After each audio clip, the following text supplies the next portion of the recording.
Quiero también invitar que después de esta primera conferencia se va a llevar el acto de inauguración del Congreso. A continuación presentamos el primer conferencista internacional desde el país Cuba, el ingeniero Serguei Figueredo Sosa, ingeniero civil, egresó de la Universidad Central Marta Abreu de Las Villas, Santa Clara, Cuba. Máster en Ingeniería Civil, mención en Geotecnia en el año 2010. Universidad Tecnológica de La Habana, Cuba. Profesor de posgrado de cimentaciones profundas y patologías de estructuras en la Universidad Técnica de Oruro, en la Escuela Militar de Ingeniería de La Paz y el Centro Posgrado e Investigación CEPI de la Universidad Mayor y Pontificia San Francisco Javier de Chuquisaca en Santa Cruz de la Sierra. Ingeniero, gracias por participar y aceptar esta magistral conferencia. Muchas gracias. Deseo la palabra. Muy buenos días. En primer lugar, agradecerle al comité organizador por la gentileza de invitarnos a compartir un poco de las experiencias que hemos vivido acá en la ciudad de La Sierra en los últimos años. Voy a compartir mi escritorio para poder dar inicio a la charla, ¿no? En el día de hoy vamos a hablar sobre la evaluación numérica de la interacción suelo-cimiento en algunos edificios altos de la ciudad de Santa Cruz de la Sierra. Análisis desarrollados a partir del método de elementos finitos.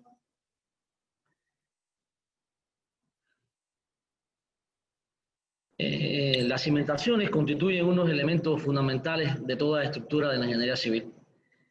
Y desde los inicios de la humanidad siempre ha sido una interrogante por parte de los que nos hemos dedicado a esta profesión de comprender cada vez más las complejas relaciones que se establecen en la interfase que se desarrolla entre las cimentaciones y el suelo como parte fundamental de las edificaciones modernas.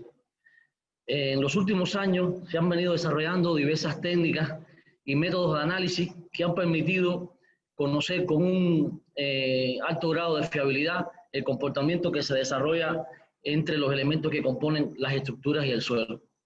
Uno de los principales avances en los últimos años, y yo diría de los principales en el campo de la ingeniería de fundaciones, es sin lugar a dudas el desarrollo que hemos tenido en la implementación de tipos de cimentaciones conocidas como losas conectadas con pilotes, o pile raft foundation en sus términos en inglés.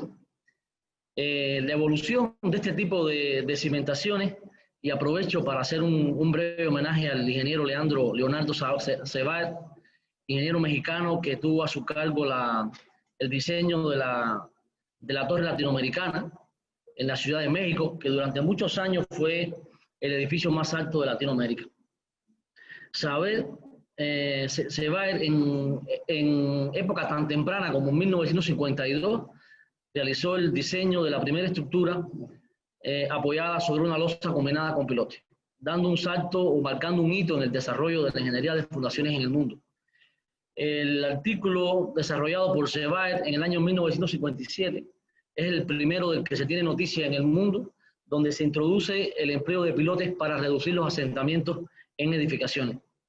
En el año 65, Kishida y Meyerhoff desarrollaron una investigación en la cual llegaron a la conclusión de que en aquellos casos donde los pilotes se colocaban poco espaciados, o sea, alrededor de 3 veces el diámetro o poco menos de 3 veces el diámetro, se podía considerar que la carga del cimiento sería equivalente al del grupo de pilotes. Y por otra parte también concluyeron que en caso de que los pilotes se colocaran en un espaciamiento mayor, estamos hablando de espaciamientos mayores a 3 veces el diámetro, entre 3 y 6 veces el diámetro, entonces comenzaba a ocurrir un fenómeno interesante en el cual ya el cabezal o la losa propiamente dicha comenzaba a tener cierta participación en la transmisión de las cargas al suelo. De ahí que concluyeron que en ese tipo de cimentación la capacidad de carga podía estar expresada de una forma muy simple como la suma de la capacidad de la losa y la del grupo de pilotes. En el año 68, Harry Paulus, un investigador de la Universidad de Sydney en Australia, y que a su obra se debe gran parte de los interesantes avances que se ha tenido en el conocimiento del comportamiento de cimentaciones de este tipo, inicia estudios de la influencia del cabezal en el comportamiento de cimentaciones profundas. ¿Por qué ocurre esto? Porque desde los inicios siempre los ingenieros nos estaban, o se estaban cuestionando hasta qué punto un cabezal de un grupo de pilotes podía participar o no directamente en la transmisión de cargas al suelo. Sí, partiendo de la hipótesis que este es un elemento que se coloca única y exclusivamente para garantizar la transmisión o la interfaz entre la superestructura y los pilotes, que en este tipo de cimentación serían los encargados de transmitir las cargas al suelo. Muchas investigaciones se han desarrollado desde Paulus y la gran mayoría ha concluido que efectivamente el cabezal, bajo un enfoque clásico de cimentaciones en pilotes, tiene una participación mínima. Han llegado a cuantificar aportes entre un 5 y un 7% en la transmisión de cargas al suelo, y que es prácticamente despreciable en su comportamiento. En el año 71, Butterfield y Benaye reportan el primer trabajo considerando la interacción suelo-pilote-cabezal en un grupo de pilotes, marcando ya un hito en lo que serían los estudios de interacción entre los diferentes elementos que participan en la transmisión de estos esfuerzos al suelo. En el año 75, Ottaviani inicia el primer estudio de losas combinadas con pilotes aplicando el método de elementos finitos. Y desde entonces, un grupo grande de autores e investigadores de las más prestigiosas universidades del mundo han ido desarrollando y perfeccionando los métodos y técnicas para el análisis del comportamiento de estas fundaciones, hasta llegar a diseños muy eficientes que se han logrado realizar en los últimos años. Hay un hito que lo constituye los estados del arte publicados por Paulus en el 2001 y Mandolini en el año 2005, que continúan hoy, 19 y 15 años después, marcando un hito en la comprensión del comportamiento de este tipo de cimentaciones, y son documentos obligatorios para todos aquellos que quieran comenzar a estudiar y a entender mejor este tema este tipo de cimentación. Básicamente, las alternativas de cimentación que existen para cualquier estructura, básicamente tratamos en la Escuela de Ingeniería que son prácticamente dos. Una primera solución, que sería aquellas cimentaciones superficiales o directas, en la cual un elemento, llámese zapata o llámese losa, es la encargada de transmitir el 100% de la carga proveniente de la superestructura hasta el suelo. En casos de que una losa de cimentación o una zapata no sea capaz de cumplir con los criterios de diseño, ya sea por resistencia o por deformación, pues la alternativa que enseñamos en la escuela sería ir entonces a una solución profunda, en la cual los pilotes serían los encargados de transmitir el 100% de la carga, y los cabezales serían elementos de transición entre la superestructura y los pilotes, encargados en función de una gran rigidez que deben tener estos elementos, de transmitir estos esfuerzos a los pilotes, de manera que cada uno de estos elementos que participan en el grupo trabajen aproximadamente a los mismos niveles de carga. No por gusto, este tipo de elementos, o sea, los cabezales, se representan separados del suelo, producto de que no participan, o la participación que tienen con respecto al comportamiento de la cimentación es prácticamente despreciable. Ya les había comentado que alrededor de un 5 o un 7% llega a ser la transmisión. Como siempre estaba la disyuntiva hasta qué punto este elemento podía o no ayudar a la transmisión de esfuerzos al suelo, pues aparece un elemento intermedio que no es otro que la combinación de la zapata o de la losa con pilotes que se introducen convenientemente con el objetivo de garantizar tanto los criterios de resistencia como los criterios de deformación, teniendo una participación compartida, digamos una relación amigable o una relación de pareja, en la cual tanto la losa como los pilotes se distribuyen entre ellos la transmisión de esos esfuerzos al suelo. Haciendo referencia a la tesis de doctorado del profesor Randolph, que la defendió en el año 1994, Randolph, que es es pupilo de Harry Paulus en la Universidad de Sydney, pues definió 3 filosofías de diseño de cimentaciones. El enfoque clásico, que se basa fundamentalmente en lo que hemos ido conversando hasta ahora. Supongamos que tenemos una carga actuante, o sea, tenemos una estructura X que tiene una carga actuante y tenemos un asentamiento límite que establece las normativas. Una primera opción sería la utilización de una losa de cimentación, una zapata o una losa de cimentación, que sería la curva color naranja que pueden ver identificada con el número 0. Esta primera curva, carga asentamiento, refleja el comportamiento de la cimentación superficial. Nótese que la carga que es capaz de asimilar esta losa de cimentación es mucho más grande que la carga que actúa en el edificio. Sin embargo, para la carga actuante, los asentamientos que se generan en la losa serían excesivos si se comparan con lo que restringe las normativas. En función de esto, la primera alternativa sería entonces ir al análisis de una cimentación profunda. Una cimentación profunda con un grupo de pilotes, o lo que Randolph denominó el enfoque clásico. En este caso, los pilotes serían los encargados de transmitir el 100% de la carga de la superestructura al suelo, y generalmente se trabajan con factores de seguridad del orden de 3. Digamos que si estimamos una capacidad de carga para el pilote de 1000 toneladas, esas 1000 toneladas se dividen entre 3 y tendríamos que diseñar la cimentación con 333 toneladas. Como pueden apreciar, los asentamientos que se generan entre la estructura y, o sea, generado por la estructura y este tipo de cimentación, son asentamientos extremadamente pequeños. ¿Por qué razón? Porque al reducir la capacidad de carga de los pilotes en 3 veces, entonces prácticamente estamos entrando, o generalmente entramos en el rango lineal del pilote, que se desarrolla para deformaciones o asentamientos muy pequeños. ¿Y qué ocurre? Que esta distancia que queda entre la carga actuante y el asentamiento que se genera para el grupo de pilotes y el asentamiento máximo es una distancia que se traduce en economía, que se traduce en dinero. Desde el punto de vista de optimización, la cimentación más eficiente o la cimentación óptima, por llamarlo de alguna manera, sería aquella en la cual la curva carga-asentamiento pase o sobre el punto de la carga del asentamiento admisible o en un punto muy cercano a él. Por esa razón, Randolph en su tesis enuncia la posibilidad de diseñar la cimentación a partir de pilotes de fluencia. ¿Qué es un pilote de fluencia? Es el mismo pilote que se consideró inicialmente, que va a tener el mismo diámetro, va a tener la misma longitud, va a tener el mismo tipo de hormigón, la misma cantidad de acero y la misma capacidad de carga estimada, que inicialmente hablábamos que eran 1000 toneladas y que se convertían en 333 toneladas al afectarlo por un coeficiente de 3. En el caso de pilotes de fluencia, dice Randolph que ese factor de seguridad podría reducirse a 1.25.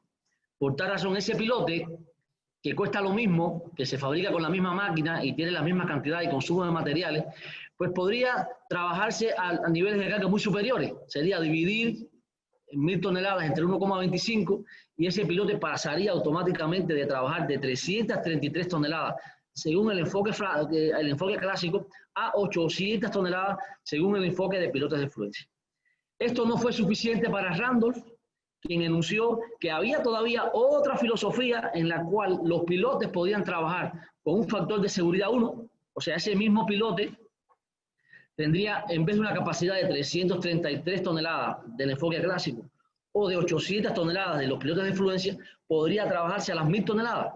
¿Por qué razón? Porque desde el punto de vista de resistencia, los factores de seguridad que se generan en este tipo de cimentación no están condicionados única y exclusivamente a los pilotes, sino que están condicionados, discúlpenme, están condicionados al trabajo conjunto tanto de la losa como los pilotes. En este caso, entonces, Randolph establece que los pilotes pudieran trabajarse con un factor de seguridad de 1 y de esa manera se lograría que la curva carga asentamiento pasara por encima o por lugares muy cercanos a los límites que establecen las normativas. Y definió esta filosofía como control de asentamientos diferenciales, porque la única función que tendrían los pilotes en este caso sería la de garantizar que el sistema se asiente uniformemente y que no se generen distorsiones angulares más allá de las que las normativas permiten. Haciendo una síntesis, en el año 2001, Santis y Vigliani, son dos ingenieros italianos que hicieron también su doctorado en Australia, distinguieron dos clases de losas con pilotes. Las definidas como pequeñas losas con pilotes, en las que generalmente los pilotes se colocan para incrementar la capacidad de carga del sistema. En estos casos, generalmente, la longitud de los pilotes suele ser mayor que el ancho de la losa. Y las grandes losas combinadas con pilotes, en las cuales los pilotes cumplen una función específica, y es la reducción de los asentamientos diferenciales, y en los cuales la longitud de los pilotes podría generalmente ser menores al ancho de la losa. En el 2003, Mandolini establece un parámetro que definió como B crítico. Este B crítico no es otra cosa que el ancho crítico de la losa, para que cuando se haga un análisis de su desempeño se garantice que el asentamiento máximo que tenga esta cimentación o esta losa sea de 8 centímetros con un factor de seguridad 3. Y bajo esta condición podrían desarrollarse 4 casos o 4 zonas de diseño. Un primer caso en el cual, al realizar un análisis de la losa de cimentación o de la zapata propiamente dicha, se determina que el factor de seguridad que tiene el diseño es superior a 3 y que los asentamientos que se generan en la cimentación son inferiores a 8 centímetros.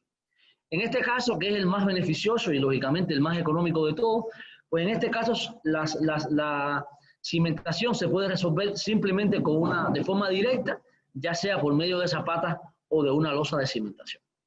Habría una segunda condición de diseño en la cual el factor de seguridad ya llega a ser menor que 3 y los asentamientos siguen siendo inferiores a 8 centímetros. En este caso, tendríamos entonces un problema de resistencia. Por tal razón, habría que colocar pilotes en esta cimentación con el objetivo de incrementar la capacidad de carga del sistema. Un tercer criterio sería aquel en el que el factor de seguridad del sistema sería menor de 3 y los asentamientos mayores de 8 centímetros. En este caso, ya tenemos tanto problemas de resistencia como problemas de deformación. Y en consecuencia, tendríamos que colocar pilotes en esta cimentación para, inicialmente, aumentar la capacidad de carga y, en segundo lugar, reducir los asentamientos. Y una cuarta condición de diseño, que en mi experiencia se cumple en el 99,9% de las veces, en el cual la losa por sí misma es capaz de garantizar un factor de seguridad mayor a 3 y los asentamientos que se generan son mayores que 8 centímetros. Y en ese caso habría que colocar pilotes con el objetivo único de reducir los asentamientos del sistema. A partir de esta carta de diseño, pues se generalizan todas las condiciones de diseño de una cimentación, que van desde una cimentación superficial, pasando por una cimentación clásica de pilotes, hasta una losa combinada con pilotes reductores de asentamiento. Resumiendo el comportamiento del sistema, la curva carga-asentamiento que se genera es bien particular. Hay una primera rama, llamámosle rama A, en la que tanto el pilote como la losa trabajan en un rango lineal, hasta que llegan al punto PA, en el cual los pilotes llegan al 100% de la capacidad de carga, y entonces a partir de ahí los pilotes trabajarían a carga última y la losa todavía continúa desarrollando su capacidad de carga en un régimen cuasi lineal. Sigue siendo lineal hasta que llega a PU, donde tanto la losa como el pilote trabajarían a carga última. Como dato curioso, para que esto sucediera, digamos, para que se desarrolle la capacidad de carga última de una losa combinada con pilote, tendrían que desarrollarse asentamientos del orden del 10% del ancho medio. Digamos, un edificio de 20 metros por 30 metros de área de la base, digamos, pues tendrían que ocurrir asentamientos del orden de 2 metros para que se desarrollara la falla por capacidad de carga en la cimentación.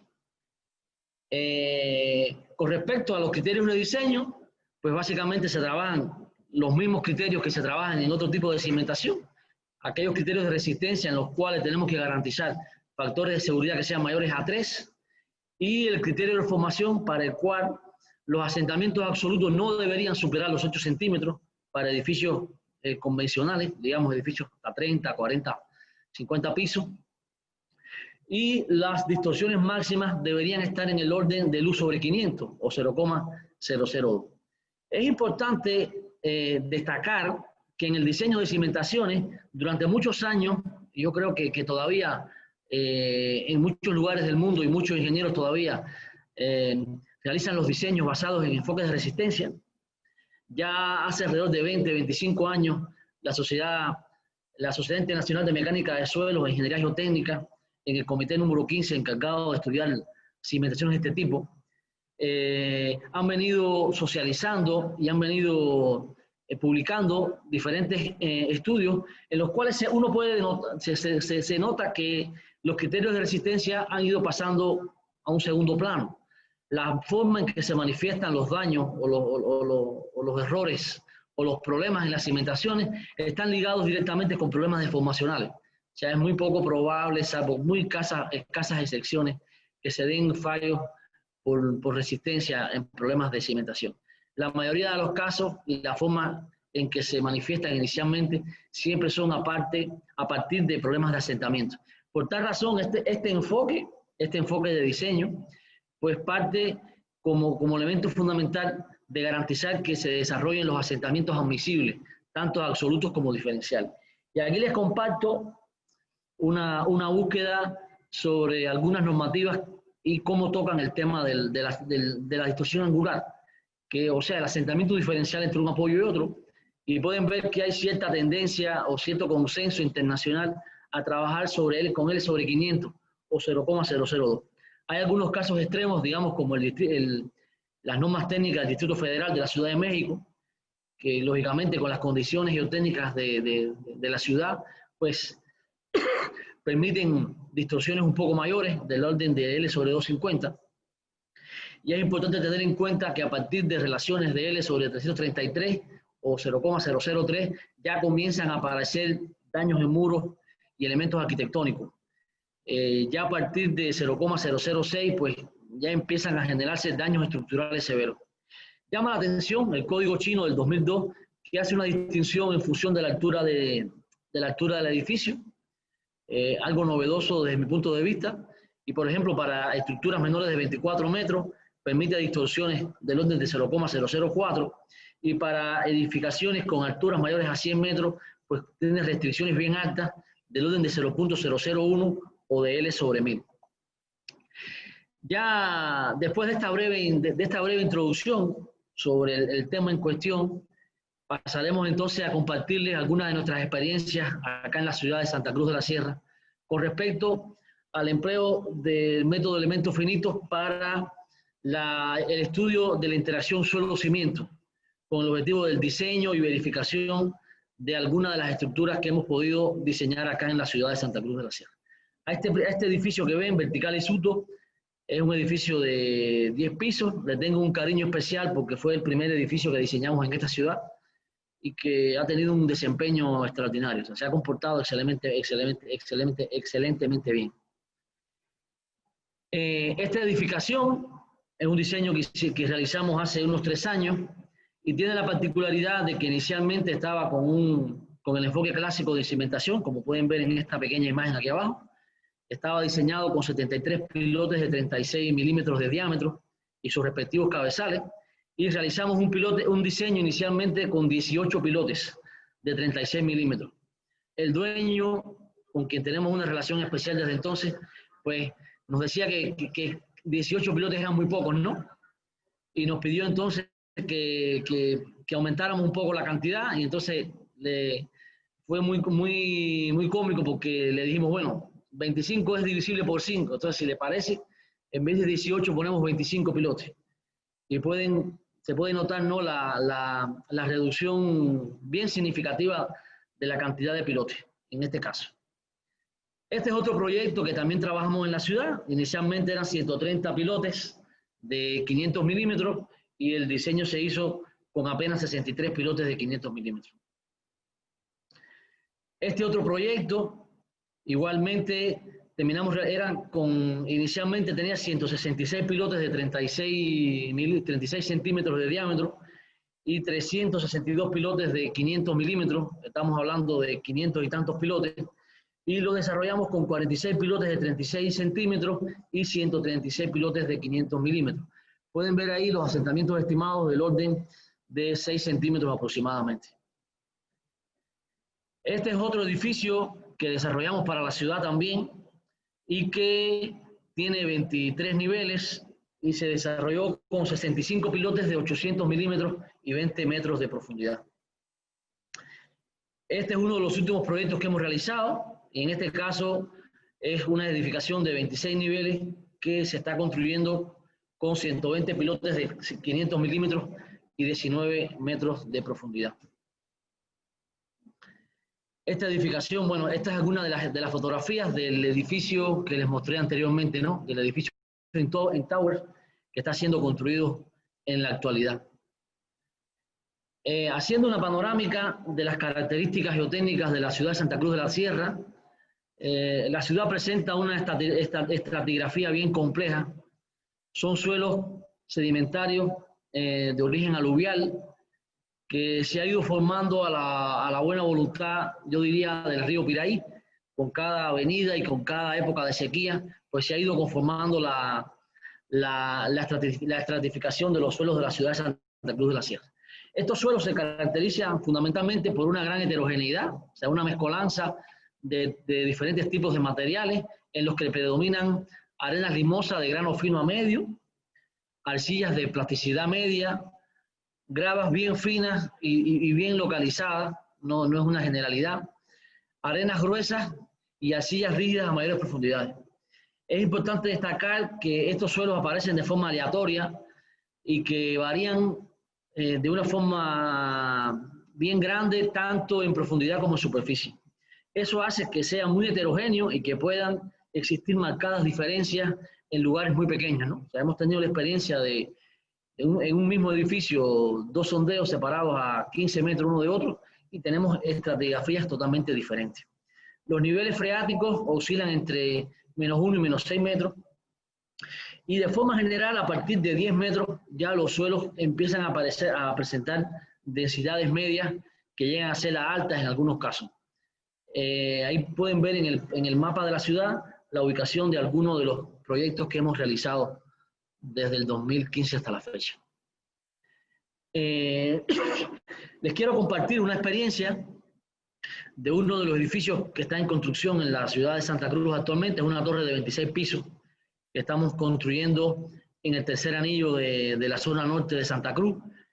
Y les muestro la litología, el resultado de 6 ensayos de cono de penetración estático, donde pueden ver la cierta variabilidad o la heterogeneidad que se puede manifestar en los suelos de la ciudad, con intercalaciones de suelos blandos y suelos más densos, intercalaciones de arenas limosas, limos y arcilla. Y pueden ver en este caso que hay una marcada diferencia a partir de los 10 metros. O sea, en los primeros metros hay elementos materiales blandos, no consolidados todos, son suelos no consolidados, y que a partir de 10 metros pues comienzan a tener un desempeño un poco diferente. De los estudios de suelo se obtuvieron estas propiedades. Pueden ver que hasta una profundidad de 40 metros se tenían 8 capas de materiales, desde arcillas limosas, arenas limosas, arcillas, arenas, en definitiva, una mezcolanza de materiales que es lo característico en la ciudad de Santa Cruz de la Sierra.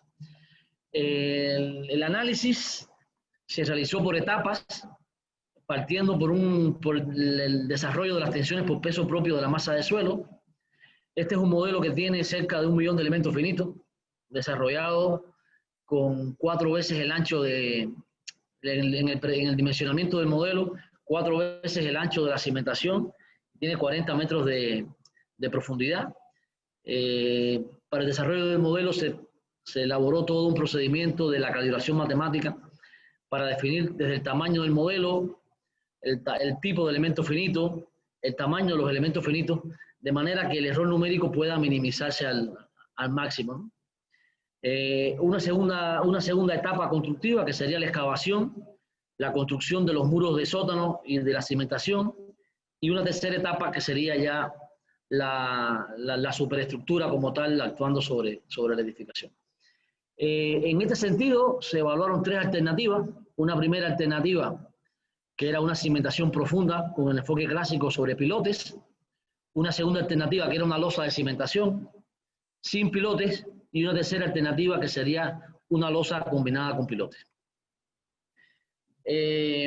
Indicamos la realización de una prueba de carga.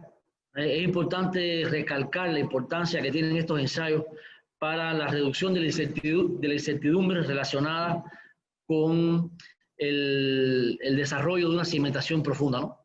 Es bien conocido toda la incertidumbre que genera el diseño o la estimación de la carga de un pilote y la gran variabilidad que existe en los resultados que se obtienen al hacer la estimación por un método u otro. De ahí que un elemento fundamental siempre, y lo recalcamos siempre a nuestros alumnos y a nuestros clientes, de la necesidad imperiosa de realizar una prueba de carga antes de la ejecución de los pilotes. En este caso, felizmente, se pudo desarrollar una prueba de carga. El pilote se cargó hasta aproximadamente 315 toneladas para un asentamiento de unos 18 milímetros y en la descarga se recuperó prácticamente al 50%. Con los resultados de la prueba de carga se pasa a un proceso de calibración matemática en la cual este ensayo es reproducido en el modelo matemático del fenómeno que estamos estudiando y se van realizando diferentes corridas por aproximaciones sucesivas hasta garantizar que el modelo matemático con el que estamos trabajando es capaz de reproducir con un alto grado de fiabilidad pues el comportamiento de la prueba que se realizó al pilote. Y en función de esto les muestro, por ejemplo, los resultados de la calibración numérica del modelo, en el cual logramos una correlación excelente por encima del 87%, con lo cual teníamos una herramienta con la cual podíamos tener la seguridad de que estaba reproduciendo realmente el comportamiento de esa cimentación. A partir de ahí, pues en todo este proceso de calibración hubo un reajuste de estas propiedades. Lógicamente estas propiedades generalmente, fundamentalmente el modo de elasticidad, que es el que mayor incidencia tiene en la sensibilidad del modelo, se fue ajustando hasta garantizar que el modelo matemático fuera capaz de reproducir por encima del 87% el problema en el que estábamos trabajando. La primera alternativa o la primera opción de cimentación profunda que estudiamos estaba a partir de 375 pilotes y 3 cabezales. Pueden ver en este caso, dada la geometría de la edificación, que prácticamente eran 3 losas, que unían los 375 pilotes. Este es un caso típico en el cual la propia estructura va indicando que la solución más adecuada vendría siendo una losa o una losa combinada con pilote.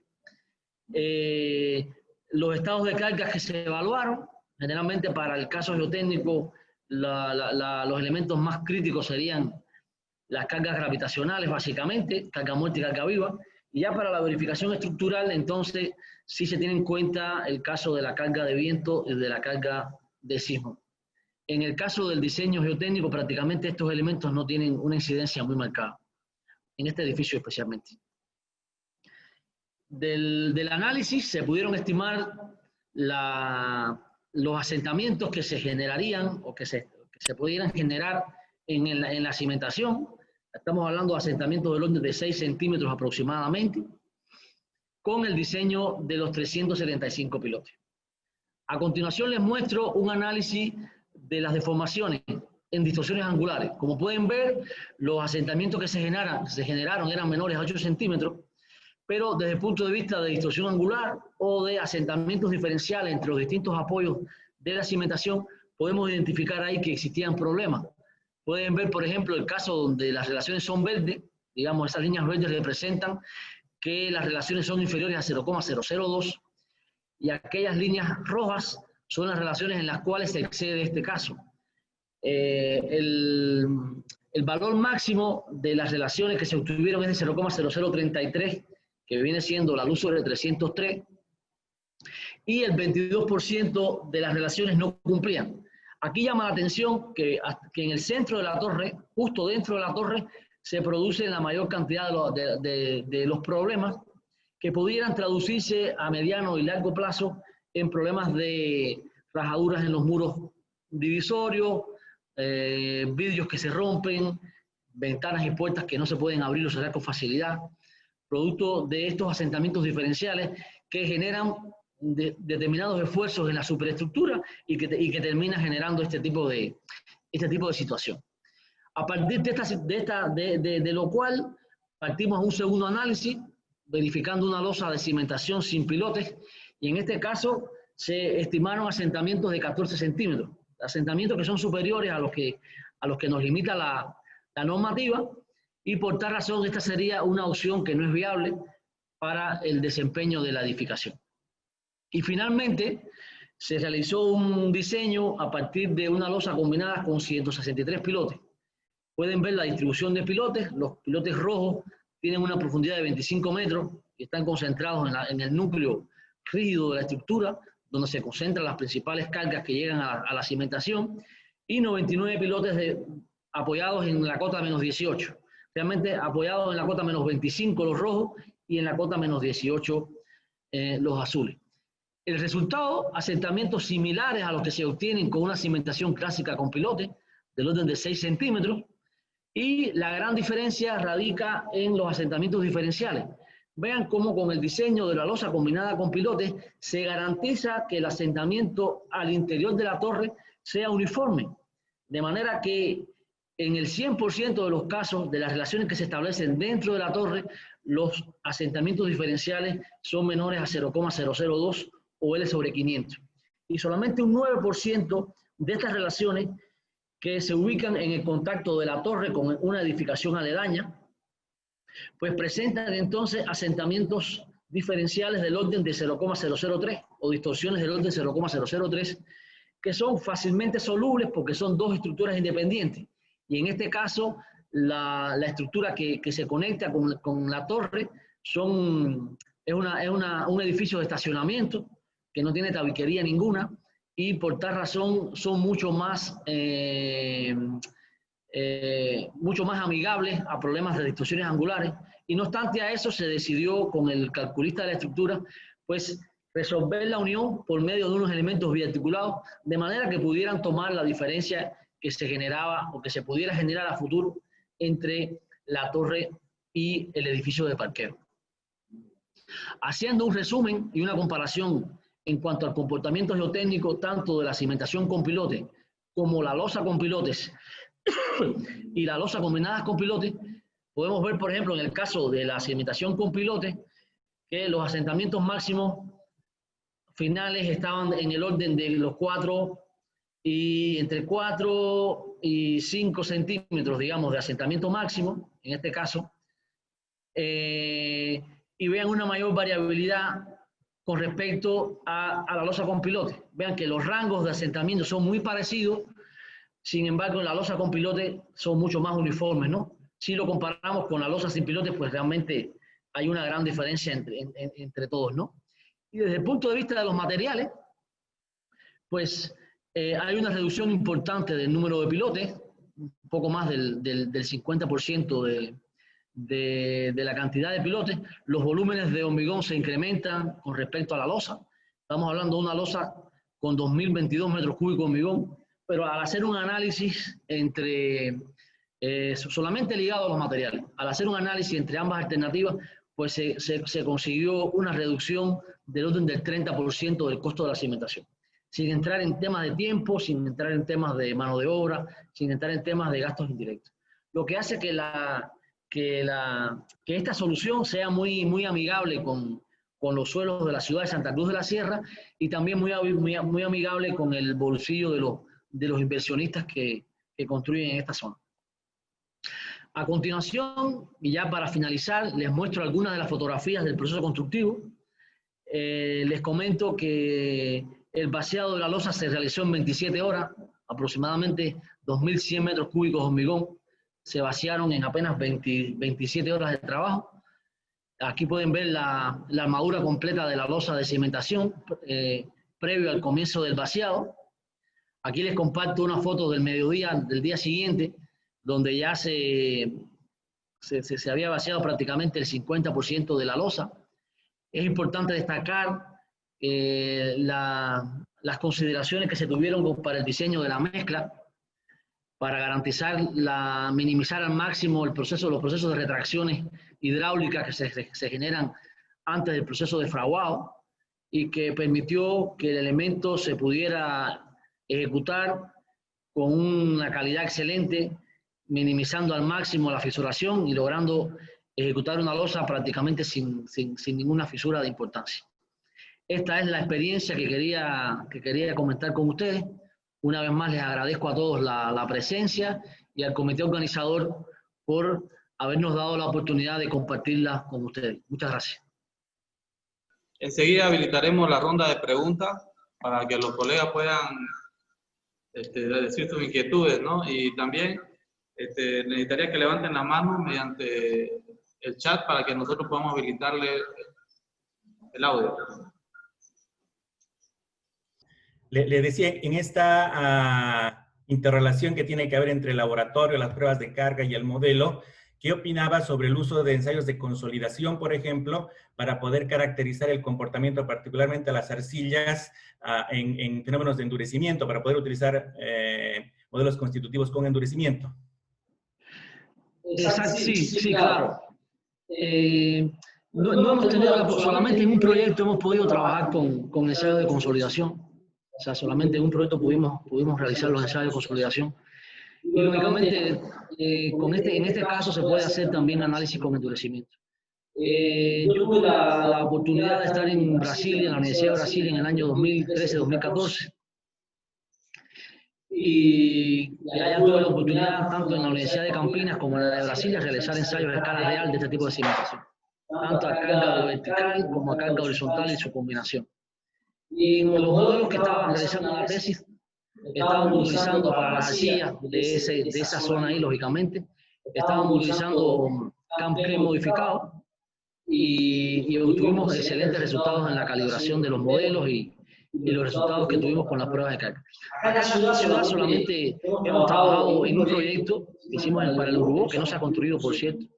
Solamente en ese proyecto pudimos hacer un análisis de ensayo de consolidación y utilizar el propio programa trae modelos para implementar la consolidación, ¿no? Pero en el resto de los proyectos no lo hemos utilizado. O sea, hemos trabajado con Colón. Como dato adicional hemos estado monitoreando estos edificios en el tiempo, sobre todo vertical y sur. En vertical habíamos estimado unos 3,5 centímetros de asentamiento. Y realmente lo que se ha desarrollado, un poco más de 1 centímetro, lo que se ha medido en más de 3 años de asentamiento. Y de forma práctica, ¿no? Con las limitaciones, ya le digo, de los estudios de suelo y demás, pues hemos ido trabajando con Mocolón, con el conocimiento de que los asentamientos que estamos estimando son un poco mayores a la realidad, ¿no? O sea, actualmente estamos monitoreando otros 3 proyectos que están prácticamente en fase de terminación, y otro que estamos iniciando ya por el piso 3 o 4, estamos haciendo monitoreo de los asentamientos en el tiempo. Ya le comento, los asentamientos que estamos midiendo son mucho menores a los que hemos estimado. De ahí está claro que Mocolón es un modelo que no capta muy bien sobre todo para las arcillas, ¿no? O sea, no es capaz de captar de manera eficiente el comportamiento, digamos, a largo plazo tampoco, ¿no? Pero bueno, hemos ido trabajando con ese modelo. Agradecerle nuevamente al ingeniero Sergey Figueredo por su intervención. No sé si tuviera algo más que decir, ingeniero. No, agradecerle nuevamente al comité organizador por la invitación, agradecerles al auditorio por haber participado en nuestra charla y decirle que estamos a su disposición. O sea, en lo que podamos ser útiles estamos acá para colaborar. Bueno, muchas gracias, ingeniero.